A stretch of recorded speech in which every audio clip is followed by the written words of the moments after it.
So thanks for coming to the very last session of this fabulous conference and hanging in there. Jump up and down, eat candy, twiddle your thumbs, tap your feet, whatever you need to do to stay awake and pay attention, because I think I have some really exciting stuff to share with you. So my name is Kristen McGraw. I am the program director at Upreach Therapeutic Equestrian Center, which is in Goffstown, New Hampshire. A little bit about me is I have volunteered for PATH over the years, and for a period of time left that volunteer position to serve on the New Hampshire Council for Developmental Disabilities in New Hampshire, and I was on that council for 6 years. As in my PATH life, I am a certified therapeutic riding instructor at the registered level, equine specialist mental health and learning. I also hold an EGALA equine specialist certification. So that's a little bit about me. And I've been at Upreach since 1996. I started as a volunteer, and probably in about 2002 or 2003, my brain created the idea and thought that someday, when the time is right, we should create and start a vocational training program. Because we were having people come to our barn and basically do all of our barn maintenance through various vendors. Our New Hampshire system for developmental disabilities is a bit different. I'm not really going to go into that whole thing. But there were folks with disabilities coming to our barn on a daily basis with their support staff to take care of our barn and do some work around the facility. So it seemed to me that because we have such a great opportunity to offer job training for people that are so passionate about not just horses, but animals in general, it could be a great revenue-generating stream. So I am hoping that when you walk out of the doors today, you will have an understanding of some of these things. I'm basically going to talk about how we went about the process of creating our vocational training program so that you guys can go back to your centers if this is something you want to do and do the same thing. So, why vocational training? I sort of told you part of that story already. People with disabilities are very undervalued. We all know that people with disabilities have a lot of ability, and not everyone in the general public sees that. So they're not oftentimes viewed as employable folks. I pulled a statistic last night off of, we're lucky in New Hampshire. We have University of New Hampshire, and they have what's called the Institute on Disabilities. Every state, because of the DD Act, has some sort of IOD, although it's probably called something different in your states. But they every year put out something called Facts and Figures, and it's a compilation of all sorts of facts and figures related to people with disabilities. So, need my glasses. Nationally, 12.5% of our population have a disability, which equals 20,188,257 people. Of those people, 34.6% are employed. Meanwhile, 75.4% of people are employed that do not have a disability. So there's a 40+% gap there between people that are employed with and without disabilities. So that was one of the pieces of the pie about why we decided, or what the value is for people with disabilities to do something like this. We also have the opportunity to provide hard and soft skill training for them. So hard skills are how to clean a stall, for example, or how to fix a fence, or how to fill a water bucket. And soft skills are punctuality, respect, dressing professionally, which of course is a little different in a barn versus a law office, but so that's a little bit about hard and soft skills. We were finding out through all of the volunteers that were coming through and helping us with different tasks in the barn that, folks were interested about horses and about horse care and what their needs are and how they can help meet their needs and make a difference for the horses. It also is of value to people with disabilities to be connected with some sort of a reputable organization. At UpReach, we are a premier accredited center through PATH. And so, we firmly believe that that is something that can help someone get a job, should we happen to be the ones doing the job training. And it provides then the opportunity to network with other people, with a variety of abilities as they're learning their job skills, as well as once they leave the program and go out into the real world. It gives them a sense of purpose, just like all of us. People with disabilities want to be contributing members of their community. They want to be able to earn money and be able to earn a livable wage just like we do. In New Hampshire, excitingly enough, we passed a law saying that people with disabilities could not be paid sub-minimum wage. So people with disabilities are paid the same minimum wage as everyone else. And a lot of people with or without disabilities, quite honestly, are passionate about working with horses. And we all know that if we're passionate about something, we show up every day, and we also have a lot of enthusiasm and want to do a good job with what we're doing. And it's a physical activity that can be fun. We were just talking about snow, though.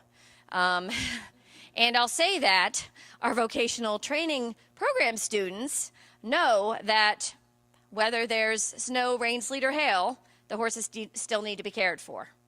And ultimately, this can be used for, the training can lead to meaningful employment for people with disabilities. There's a lot of value for UpReach as well. First of all, it's a revenue generator. So it is a program that, and we'll talk about it more a little bit later, that has a budget attached to it, and we charge a fee for service. It's an opportunity for us to connect with other barns in the area and say, hey, this is what we're doing. You all have a need for good, solid employees that are going to show up every day, that are going to do what you ask them to do. And we would like to provide that job training and hope that perhaps you would entertain the idea of employing some of the people that go through our program. It also has helped us a great deal with although we already had a lot of volunteers that were helping with our barn and facility, it has provided a higher quality work, shall we say. Because with the folks that were coming in to volunteer, they would come with their direct support person, and we would train them how to do the job, but then the direct support person, who may or may not know anything about horses or whatever, would be responsible for following up with them. The students that are working and participating in the vocational training program are working directly with the instructor while they're doing all the tasks. It also does not require any additional volunteers to run the program. So, as we all know, volunteers become harder and harder to find. So this is a program that doesn't require any volunteers, which is awesome too. So we're going to talk a little bit about WIOA. I have to give the disclaimer, I am not an expert on WIOA. I do not work for vocational rehab. I am curious if anybody in here does work for any voc rehab in any state. Okay. So we'll just have to go by what I know then. So it's nice when there's someone in the audience that can, kind of fill in. So what WIOA actually stands for is the Workforce Innovation Opportunities Act. It was signed into law in 2014, and the basic goal of the program was to be able to be able to provide and have financial support to provide meaningful job training so that folks could become employable, right? you guys can read on your own up there. But I can also tell you that for each state, because WIOA is a federal law, each state has a vocational rehabilitation department, let's say. Ours in New Hampshire is connected with the Department of Education. And the federal law requires all vocational rehabilitation departments to spend 15% of their money, which is a lot of money, on pre-ETs. Now, it's funny, when we first started meeting with Voc Rehab, we thought they were saying, we could not understand what they meant by pre-ETs. We thought they were saying pets and everything else. But what that is pre-employment training skills. And we'll talk about that again in a second. So pre-employment training in the state of New Hampshire on your 21st birthday, you are no longer in the child system, in the youth system for schools, area agencies. So 21st birthday, you are out and you're in the adult system. So for us in New Hampshire, that pre-ETs is for ages 14 to 20, okay? It is different in every state. Like I know Massachusetts, the age is 22. I don't know what the ages are for other states, but that is what I do know. Now,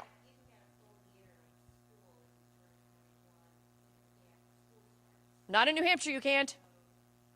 On your 21st birthday, if it's January 31st, you're done. Yeah, so anyway,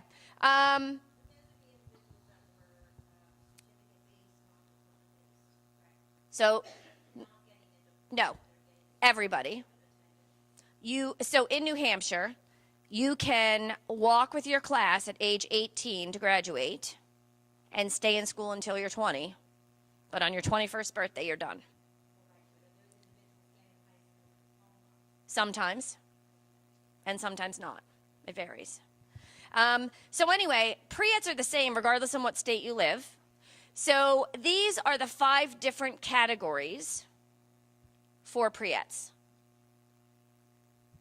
And these are important because we all know, money is hard to come by, right? And families don't have, no matter how badly they would like for their child or young adult to receive job training, they don't have the money to be able to do that. However, WIOA and complying or making sure that you incorporate pre-ETs into your training program changes that. So we knew that we needed to find some sort of revenue stream so that folks would actually be able to come and attend this wonderful Voc Rehab, Voc program training that we were putting together. So we contacted Vocational Rehab, which the good thing was involvement in the Developmental Disability Council in New Hampshire sort of helped along with that. And so had an initial meeting with our contact from Voc Rehab, and they explained to us the whole pre-ETs piece of things. And then we had to decide what parts of that pre-ETs was going to be within our scope of practice that we felt we could deliver. In order for Voc Rehab to have the ability to support a student in the program, at least one of those pre-ETs pieces has to be incorporated into the program. So at UpReach, we decided that we would be able to include workplace readiness, work-based learning, and self-advocacy within the curriculum that we were in the midst of putting together. All of this sort of happened simultaneously at once, of course.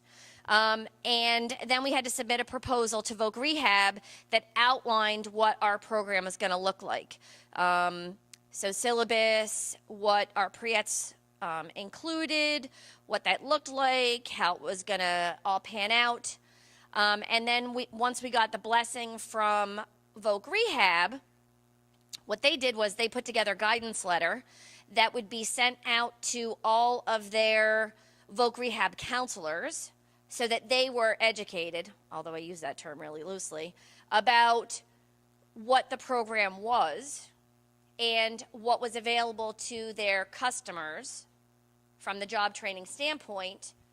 And then we knew we had to take it a little further. So we set up meetings with the various vocational rehab offices that were in southern New Hampshire so that we could have FaceTime with those counselors and be able to better explain what the program actually consisted of. Because we all know that, a paragraph about a program doesn't really always do it justice. So we did invest a lot of time and energy into connecting with those rehab offices and going down there and having face-to-face meetings.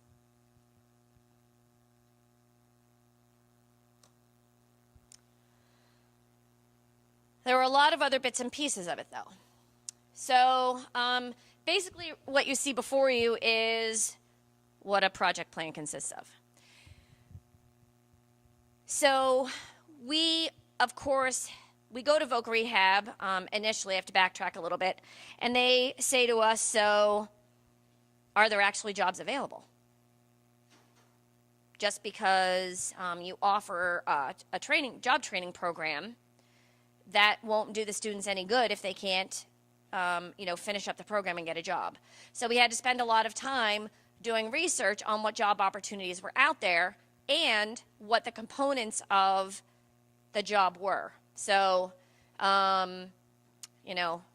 basic horse care, operating heavy equipment, facilities, hours, pay rates, all of those things. So we had to research how many jobs there were, full-time, part-time, and all the different components. We had already selected a target audience. We knew that we wanted to start with those transition-aged kids. So we knew that we wanted to start with that 14 to 20 age group, but that was an important part of putting this whole thing together. And I'll also say that that was where we started, okay? The most timely thing was creating the curriculum, and we're going to talk about that more in a little bit. And then identifying potential collaborations. So throughout the process, we really thought about, who are the other stakeholders in the state, in our area, that perhaps would be great folks to collaborate with, because together we're better, right? And so it ended up being that vocational rehab was our ultimate biggest collaborator. We had sat at the table with some other folks, and it just didn't work out. We'll leave it at that. So we also had to talk about deliverables. So what was it going to look like? Because if the kids were going to be, they're school-age kids, so they're currently in, maybe 8th grade and high school, what was it going to look like? How many days a week? How many hours a week? How many students could we serve at one time? Were we going to ask them to supply any of their own things? So we had to talk about all of those pieces of the pie, as well as a marketing plan, ultimately, because we had to be able to get the word out to all of the different stakeholders. And the budget, had to figure out, what were we going to be able to charge for the service, and probably that'll be a question at the end, so I'll just tell you we charge $1,000 per student.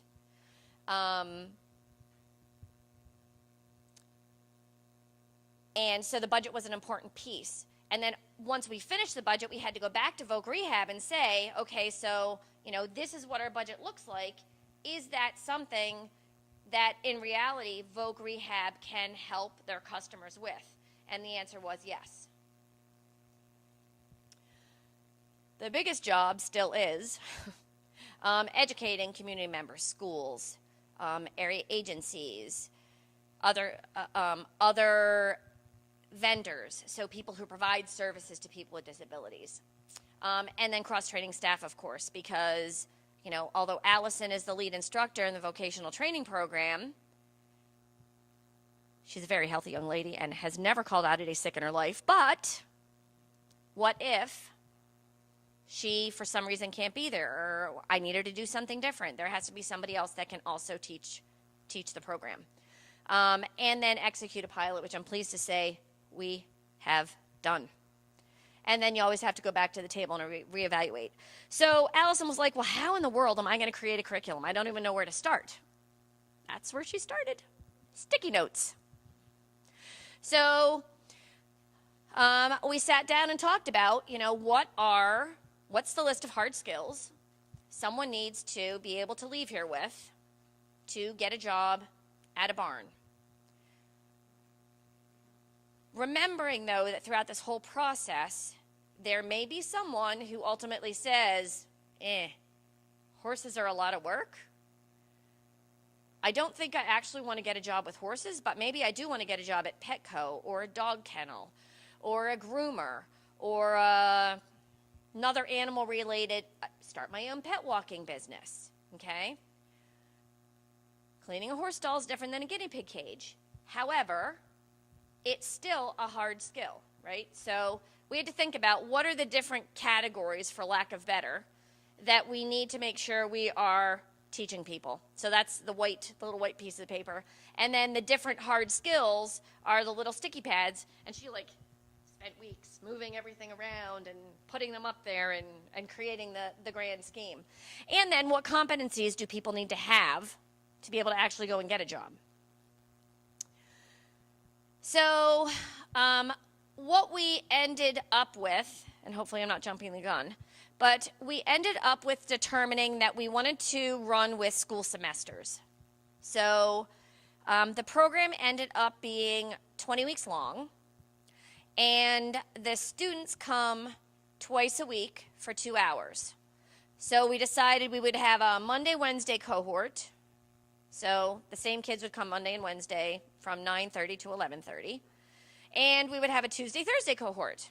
Once again, same kids would come from 9:30 to 11:30. So 20 weeks, 2 hours a week. I'm not good in math, but I think that's 80 hours. And every week, we were going to note student competencies. We'll talk about that more again in a minute, too. We also wanted to create a syllabus because it was important for us to be able to, show the schools, show vocational rehab, parents, exactly what the outline of the class was going to be, what expectations were. It ended up that we didn't have any expectations of people bringing their own materials. We did make a recommendation about perhaps purchasing the book Think Like a Horse. However, we spelled all that out, what attire was required, so come dressed like an onion and come dressed for whatever weather there is because you'll be out in it. And so the syllabus spelled out all of those things. And then the rubrics to mark progress, which I already talked about. So we also had to create an application. And the way that we did that was we took our therapeutic riding application and then added extra pieces of it to look like a job application. So hours of availability, strengths and opportunities. Why are you interested in attending the program? So we incorporated our basic application and just added some extra things to try to gather additional information. So anybody who wants to attend the program needs to fill out that application. They also need to look over a physical demand sheet because it was brought to our attention that if we are not clear and transparent about what the physical demands are of having a job in a barn, because we all know it's a very physically demanding job, we did not want to set people up for failure. And so we created I think it's like 2 pages long, a physical demand sheet about how much you have to lift, how much you have to squat, how much you have to, sitting, standing, all the physical pieces of the jobs that we do in the barn, and then how often you have to do them. So I think it ended up being, some of the time, most of the time, sort of scale. And then the applicant sends in the completed application, of course, and we have the chance to look it over and evaluate whether they are someone who indeed would be appropriate for the program. And if we think they are, we have them come in for an interview. And it's pretty much run like a job interview. So then we say, yep, great. We think you'll be awesome. We look forward to having you. This is when we're starting. And yes. Excellent. Thank you. Write down your question, please. And then, because I get very easily derailed. That's okay, no worries. So, and then they start the program. Every week, an evaluation is completed, and it's a rubric. So we have a rubric that lists all of the competencies, and then Allison, who's the instructor, at the end of every week, quickly, doesn't take a lot of time, just goes through and checks off where someone stands in competencies.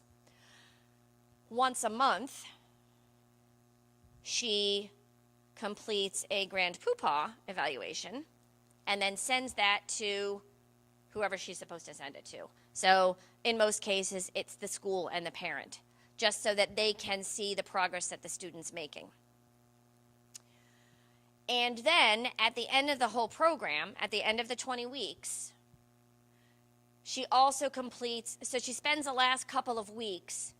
The skills are basically taught in the first 15 weeks, with the final 5 weeks being like reviews, anything that she sees where there's gaps, she can go back and try to fill in those gaps. And then I think she ended up doing it the last 2 weeks. That was one of the things we learned from the pilot. She does a final competency evaluation. So at the end of the program, what they end up doing is they end up leaving with the list of competencies and where they stand on that, and then a certificate of completion. So we're not certifying anybody, we're not guaranteeing anybody's getting a job, we're not, we're not setting people up for failure, we really are trying to set people up for success. And then they can use this competency list, really, to help them acquire a job, ultimately. Okay? Oh, I already talked about that. Oh, except for it does say, it does there tell you what the first, week 1 through 4, she goes through daily routines. And week 6 through 8, other horse-related activities.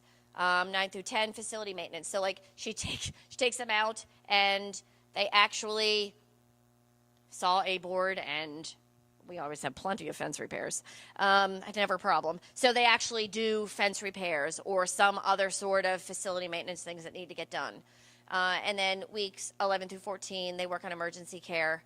It's kind of convenient if the farrier, which usually happens anyway, is there sometime during the course of the training. And also the vet, although it depends on what is going on in that visit, that students can participate in that as well. And then I think I already said the last 5 weeks she pretty much reviews all the skills and then checks off the competencies.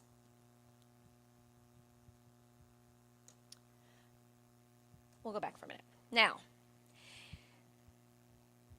I already said that this is a program that does not require volunteers. In New Hampshire, the way our system works is the majority of kids in school with disabilities oftentimes have one-to-ones, so one-to-one support staff. We have some kids that ride a humongous school bus, the full-size school bus, with them and their support person. We have other kids that come in, it must be a van through the SAU, with their support person. So schools are indeed providing transportation. There have been some schools that has been the hook, shall we say, because it's an extra cost to them. So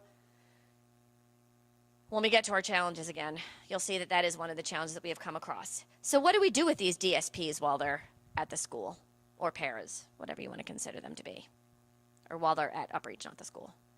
It depends. It depends on the abilities of the students.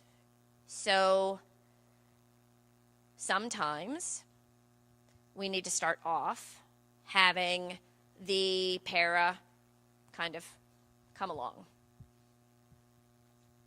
Ultimately, though, we want the student to work independently. If that's not possible, then that's not possible, but the para is always on the property. So we try to send them away as soon as possible so the student has the ability to be independent, has the opportunity to be independent. If we don't offer them that opportunity, we don't know if they can succeed at that. But remember, safety always comes first. So if it's something that's not going to be safe, then we don't do it. It's been very interesting because one of the students that did the pilot had already been volunteering at the barn. So she was one of those people that was already coming with the school. That was another thing, is kids were already coming on the school bus with the school. We were teaching them skills, and we weren't making any money. Anyway, I would encourage you to create a vocational training program. And when she was coming as a volunteer, we told her para, you need to stay with her, because we were not directly supervising her. We trained them. They knew what our expectations were, and then we went off and did what we had to do. We would check in and whatnot. So we said, DSP, or para, you need to stay with Emma. Now we're saying, nope, go away. Which has, in turn, helped this young lady blossom. So it's been, and not just, her mom has given us feedback about her becoming more independent at home. She also rides with us with a different instructor so that we don't have dual challenges. But that other instructor has observed her becoming more independent in her lesson too, and telling her volunteers, nope, I don't need you for that. So it's just been really cool to see the young lady realize what her abilities are, because everybody's always telling her that she can't do something. And she has learned firsthand that she can, because we gave her the opportunity. Anyway, sorry.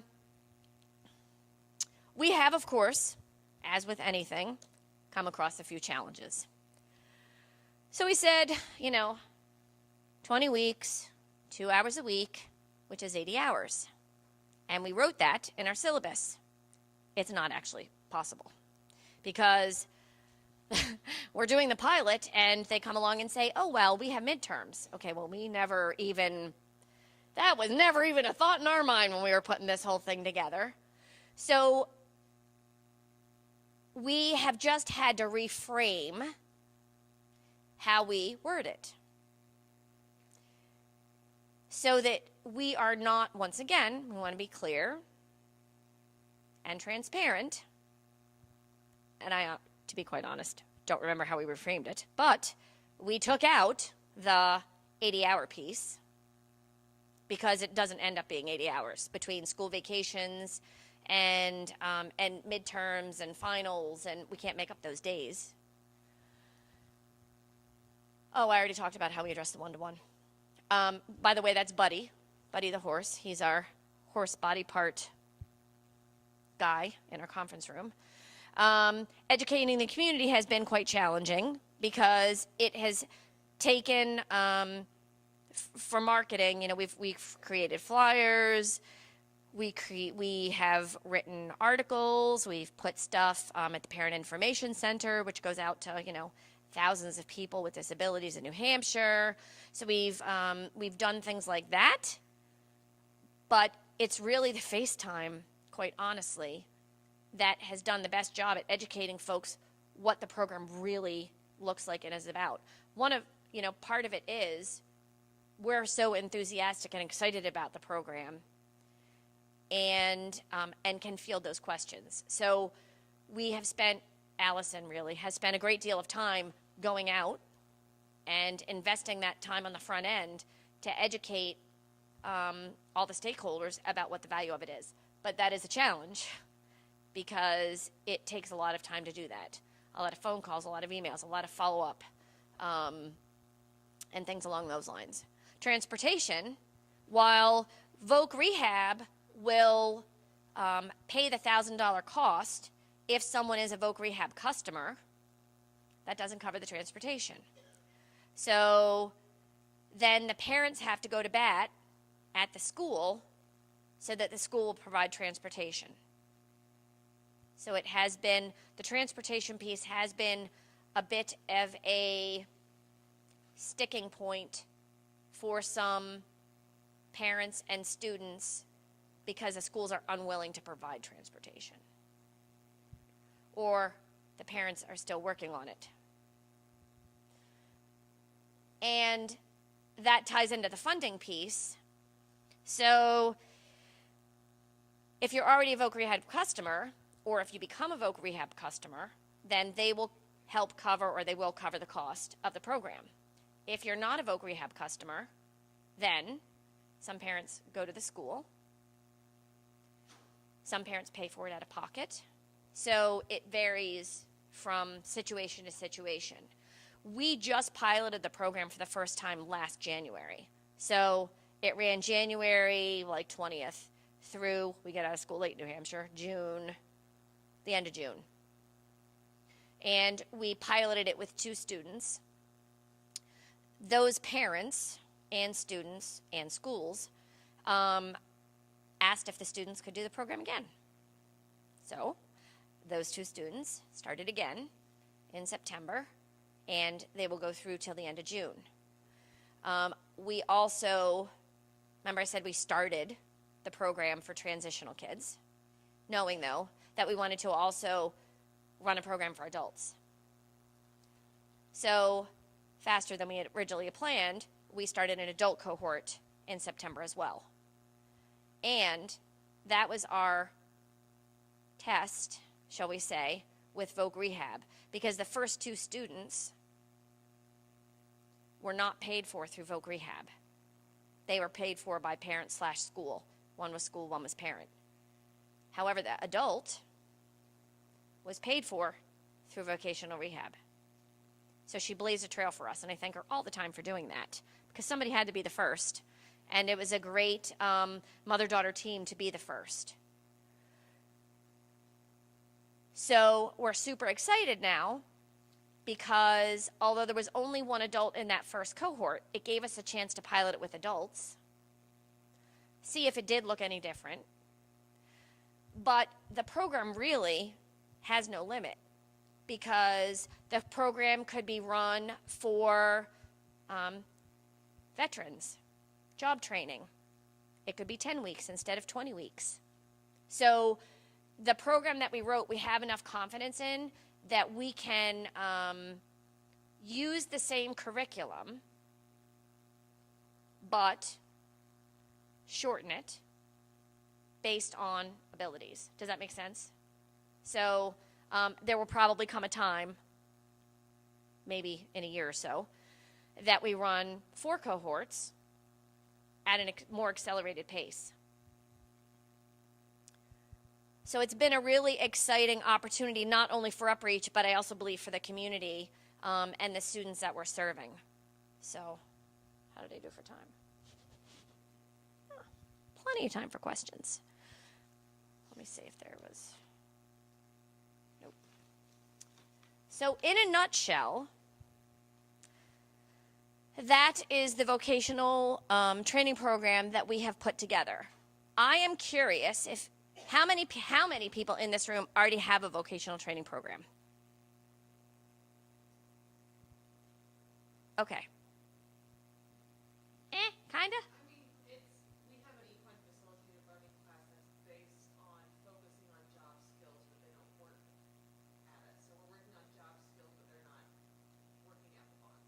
Gotcha. Okay. So,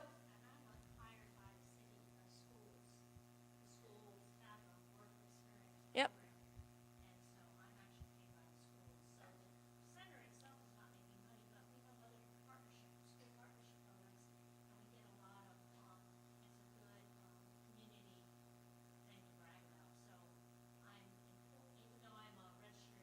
Yep.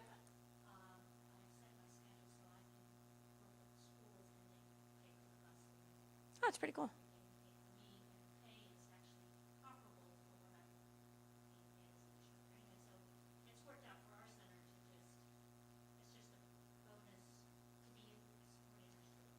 So I'd be curious, first of all, if anybody has any questions for me, and then I would like to see if, like, those of you that raise your hand to say we have one, if you could give a quick, this is how long it is, this is what it looks like a 3-minute, because I think we all have a lot to learn from each other. Our program is what works for Upreach, and I'd like to learn from the rest of you too. So first questions.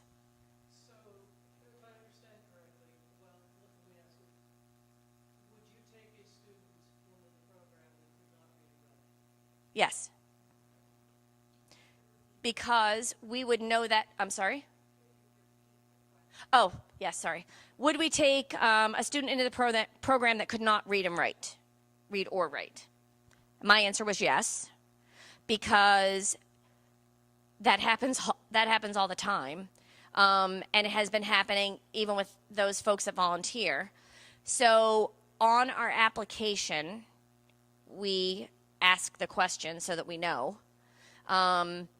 And Allison also talks about in the interview, part of one of the pre-ets was self-advocacy, right?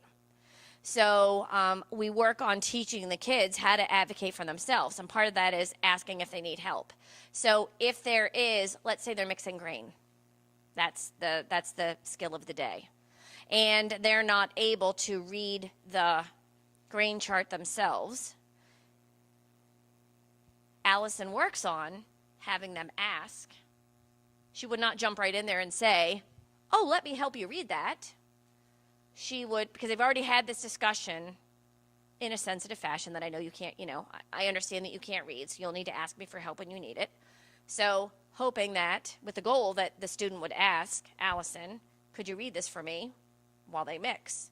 And if that is not what happens, then Allison would initiate it, teach the skill, and then hopefully the next time when they go back to do it again, they would ask for help. So does that make sense? So, trying to think of other. We have a chart on our wall that shows where all the horses go for turnout. So that would be, although those are pictures, and it's a picture and the name of the horse. So that could be a go around too. But anyway, so we can teach a skill by utilizing that. Yeah. Yes. Well, the reason I'm here today is so that you all can write your own program. We are not in a position now that we're still piloting it, quite honestly. So we ran it once, we ran it again. I do anticipate in a couple of years, once we've run it for a couple of times, we help people all the time with paperwork and whatnot, but we won't be giving away our vocational training program. I anticipate that maybe in another year or two, we will be, selling the curriculum. But, I just walked you all through the steps about how to create one in a nutshell. So does that answer your question? Sadly, yeah. Okay, go ahead. Well, but yeah, or wait 2 years. So we have been, with the help of some interns and our staff, been reaching out to area barns and whatnot and saying, so, hey, this is what we're doing. These are the skills we're teaching them. Would you entertain, interviewing and potentially hiring someone down the road? And we haven't had the time to do a lot of that, but those that we have contacted have actually been very receptive. So, and, we did some exploration before we even wrote the program because we had to have some, information for Voc Rehab, because then the kids get job coaching and job placement through Voc Rehab. So. Are those pre-EDS minimum requirements the same for the adult program as they are for your transitional ones? So that's an interesting question that I can't answer. When we were going to do the adult cohort, well, we are now, but we didn't initially. So when we decided we were going to do it sooner than later, because we were going to do it later, we contacted Voc Rehab and said, so what do we need to do differently for adults? And they said, you don't need to do anything, but on their end, they had to. So on their end, they had to put it in the pipeline. They had to probably send out another one of the guidance letters to now the adult case managers. Sadly, everything in the New Hampshire Voc Rehab world about 4 months ago got thrown up in the air, and they're still trying to sort out what they're doing. But thankfully, they were able to move to, we didn't have to do anything different. And they, because that adult that I talked about that's getting paid for through Voc Rehab, she went to them in the midst of their falling wherever they were going to fall. So, and like I said, that was the Voc Rehab counselor that had to blaze the trail and, do whatever it was they had to do on their end, which I'm kind of glad I don't know, to get her, because she was already a customer, so it was just a matter of whatever formalities they had to do. But we did not have to change any of our curriculum or pre-employment skills, our pre-employment skills. They just might be called, they just might call it something different in the adult world. I don't know. I can't answer your question is what I'm getting at. Yes.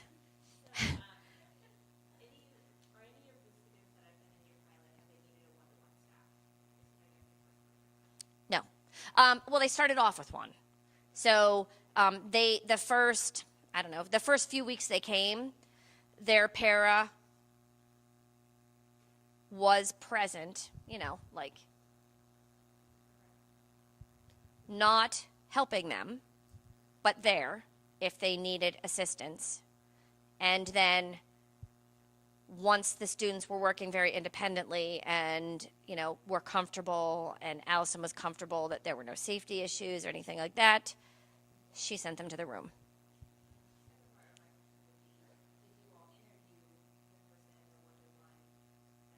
It's an excellent question. So, yes, that would be part of it. I'm sorry? Yes, did we interview the one-to-ones that were coming with the students?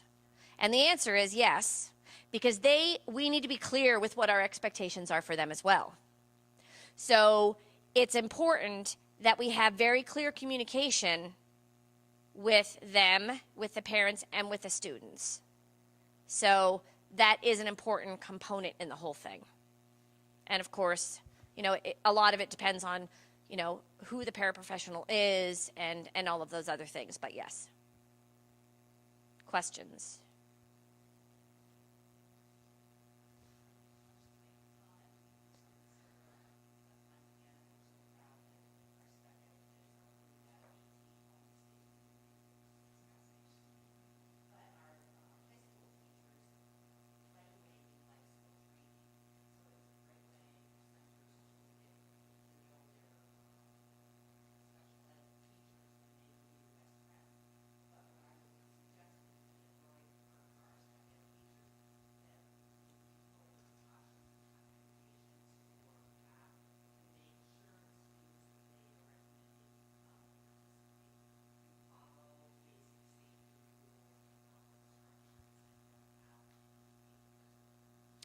And that's part of the reason why we do the application and do the interview, because it's highly possible that as we do this more down the road, we interview somebody and determine it is not an appropriate match, and we will clearly communicate that.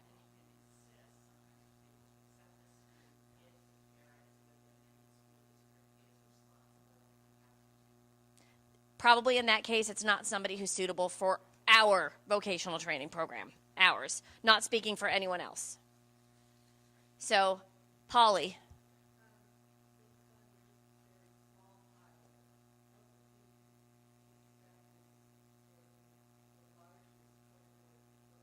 what's our goal? So, yep. Yep. So the question was, how many students do you think we could serve in a cohort? We decided 5.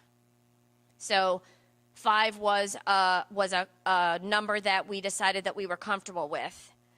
It might be that when we actually have 5, and this goes to where one of the other pre-eds is that I, of course, can't remember right now because my brain's not there, but where it might be that we have someone who's already helping us in the barn. We have some wonderful regular volunteers. So it might be that, for an hour while Wesley is cleaning stalls, Roger, because now Allison has 5 students, Roger might be helping her to check in with the students and, provide constructive feedback and things like that. So when we get to that point, but that is, part of bringing them into our community. So, natural assistance, asking for help for others that are there.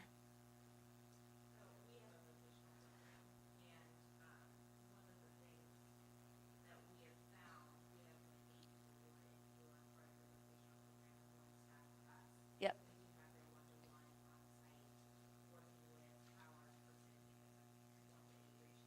Yep. 1 to 8. Yes. So the one thing that we found is that the one-to-one can be very challenging. Mhm. Mix them around and do Mhm. it's very hard. But one of the things that we've thought about recently is having interns from local colleges come in who are interested in this role. As part of their internship, work with the vocational students so that they get it's beneficial for both parties.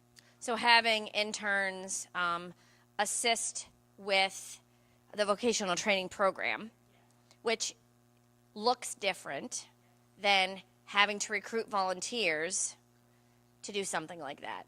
So it could be a valuable resource for something like this, absolutely. We actually have an intern right now that is assisting with outreach, specifically regarding the vocational training program. So one day she shadowed Allison and the students for the morning so that she could, talk about it in an educated fashion and see what they're actually doing. But that would be a good way and a great resource, as long as for us, we do not want to add any additional programs that involve a lot of additional volunteers. That's something that's important to us at this point, because we already are so volunteer dependent in our mounted programming. So we probably would consider, going back to Polly's question, we haven't had 5 people in a cohort yet. That is our dream. However, we might dream it and say, oh, why did we don't want to do that again. Because we would reduce the cohort size before we would let it become a volunteer dependent thing. We would make the choice to serve fewer students in a cohort if we felt we needed a lot of volunteers. So, anyway, that just means that you guys have had all really great questions. And if anybody wants to hang around and talk about other vocational programs, but what did you have?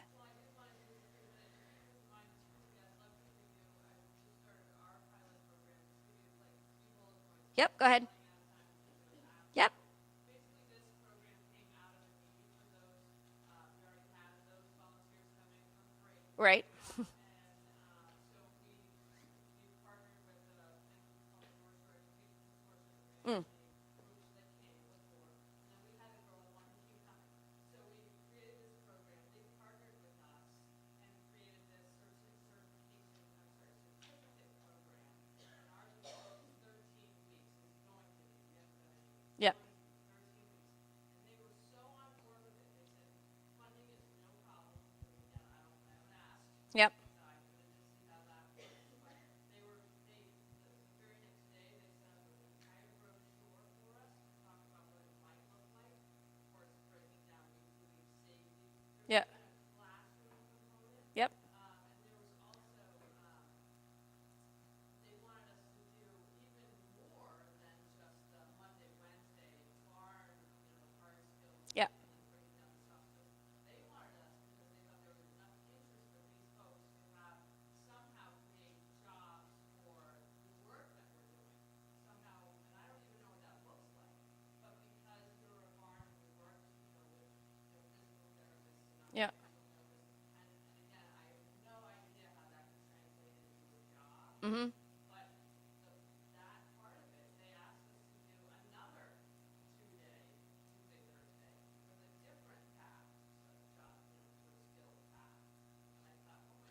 You reminded me of another super big challenge we had.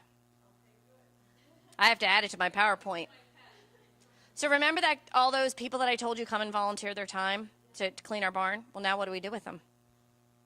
Because we're charging you $1,000 to come and get job training, and you are coming with your support person to clean stalls.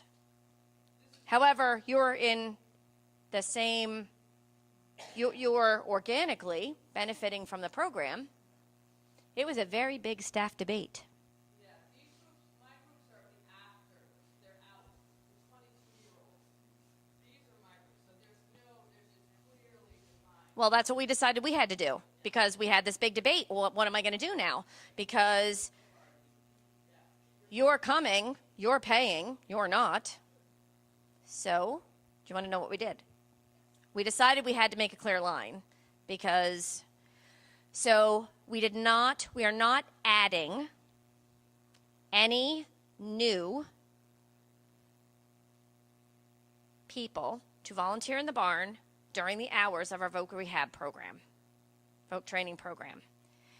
We are adding volunteers because we still have other stuff that has to get done, but they come at 11:30 to, 3 or whatever our hours are. And then we have that one day that we're not doing the Voc Rehab training, which is Friday. And so we can, anybody, because it's about meaningful volunteer work. Not just because you want to volunteer, well, let's see where we can put them. Because then it doesn't mean anything, right? So we have decided to try that and see how it goes. And then we might have to go back to the thinking tank and say, well, hey, that didn't really work either. What are we going to do now? But that was a huge problem and a huge staff debate because, these people have been helping us for such a long time, and now we say, well, we don't need you anymore. I think the fact that you're interviewing folks and they have to be accepted into the training Yeah. is kind of that differentiation. But doors and rehab, they have informal assessments, inventories that look at strengths and needs and what are the transferable skills that Yep. people need, hard or soft skills. It's more the soft skills to transfer to other Yep. positions. So that kind of helps you to differentiate and maybe pick stronger candidates as opposed to ones that are going to need that one-to-one, Yep. whether it's due to behavior or Whatever. But thanks for coming today, and I would encourage you to fill out your survey on the app, not just for me, but for everyone, because it does help all of us presenters change, improve, whatever our presentations. So take a couple of minutes, and anybody who wants to stay around and share information about, vocational training programs, I would encourage you to do that. But thank you, and see you next year in Denver.